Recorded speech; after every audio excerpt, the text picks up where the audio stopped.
Hello, Dustin with Dustin's Home Solutions. We're going to talk about your water shutoff valve for the air handler AC unit. It's a water stop that prevents obvious water. It's supposed to stop the unit from running, collecting humidity, which goes down the drain pipe. If the drain pipe's clogged, it's obviously going to start overflowing if there's a clog and go all over your house. If your air handler's on a second floor or taller floor than that, if you're in a building, what will happen is it'll start to leak through and cause some problems and damage. But if you have an issue where your thermostat goes blank, that's telling you in one step it could be a water sensor going off.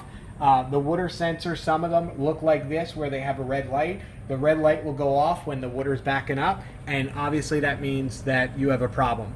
You could do with this kind of water sensor, you could disconnect this line right here. I recommend it.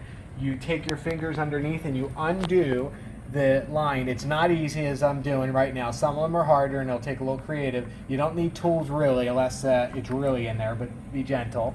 This one has a little prong and it has two little rings. When water connects to the two rings, it shuts it down because it's saying there's a problem. Now, whether the problem's in the drain pipe or there's sludge inside the line, that happens too. If there's sludge on this, you could use a Q-tip and literally try to get it off with some water under the sink. And then I would say hit it with some water under the sink even more. And then if it looks clean, then you need to dry it.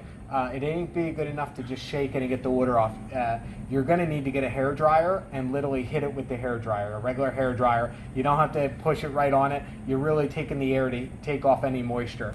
Once you do that and you know it's bone dry like a desert, you're going to put it back in the unit the same way. Now you could look in there. If you think there's sludge in there, you could either try to get your finger in there and get it.